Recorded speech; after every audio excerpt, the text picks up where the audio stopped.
Still ahead, we'll talk to a former shop teacher turned entrepreneur about what it takes to turn your big idea into a big business.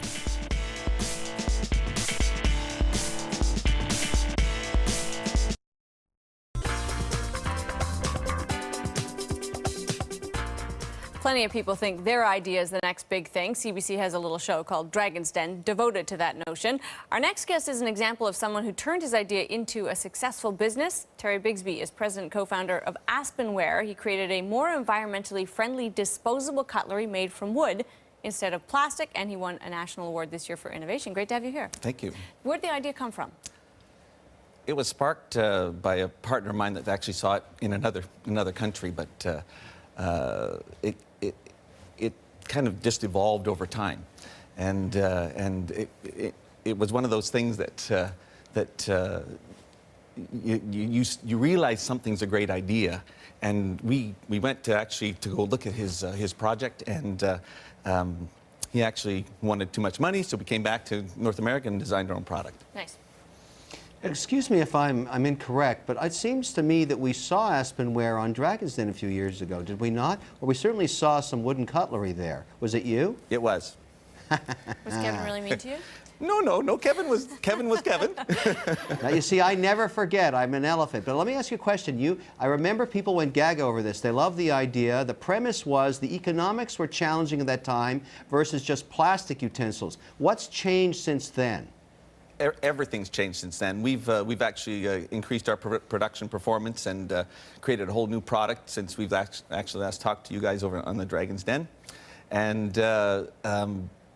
basically we've got ramped up our production, and we've got our pricing in order with any other disposable plastic or disposable cutlery on the market. What's been the biggest hurdle for you? I mean, like getting a business up and running, as you say, you realized right away that he was asking for too much money. You got to start from scratch. What's been the really big, tough thing? I mean, money's always the hurdle, but there's other hurdles. All of the intricacies in designing and developing, we had to take a product and we had to design a process to actually make the product. Right. So it's not as simple as people think it is. You can come up with a great idea, but it's all of the innovation and all of the next steps that take time and effort. Okay, so let me ask you a question. What's driving growth of this idea? Is it the fact that large corporations that make huge use of plastic utensils feel a moral obligation to be more eco-friendly and then look at your alternative? Or is there a good economic reason, besides just the feel good about green, that makes your product better than a plastic fork and knife? I think both. I think there's economics starting to drive it now, but I also think that there's the tail end of the economics that are driving it. Most of that is things like the disposing of, and now they're charging in landfills and that sort of thing to start to dispose things. So we're starting to become very economically viable and very economically competitive. They're actually attractive looking, from what I can tell. I don't have one in my hands, but from the pictures that we're seeing, there's actually a real kind of aesthetically pleasing element. When did that come into the mix for you? Right from day one. Yeah. We knew we had to create a product that was the best product on the market, bar none. Whether it was plastic or any other alternative, it had to be a good product to use and to feel, it's not the old flat piece of wood you used to get with the old ice cream. Right. It had to do and function as well as regular plastic or regular cutlery.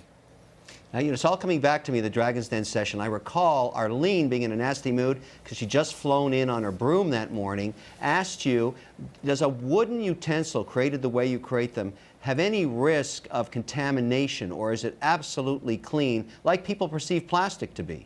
Yeah, in fact, it's cleaner, right? Plastic has a natural antimicrobial, so the way we make it, it's under 250 degrees Celsius in pressure and temperature, so it is absolutely clean. And who are your big competitors? The plastic guys are always going to be our competitors. Right, yeah. But there is a whole eco market out there that are our competitors, but really we're starting to move to the front of that market quite quickly. You're 10 years in here, Terry, so just before you go, how big does this get? What's your kind of vision now for this company? I think this can be one of the next forest industries in Canada. It can get that big. As the economics get to where they need to be, yeah. And we're moving there very, very quickly. We've actually sevenfold in our production in the last year and a half, so things are starting to increase well. I think we can get right as big as we want to get. Well, good luck to you, Terry. Great to have you here. Thank you very much. Terry Bigsby, co-founder and president, Aspenware. Coming up after the break,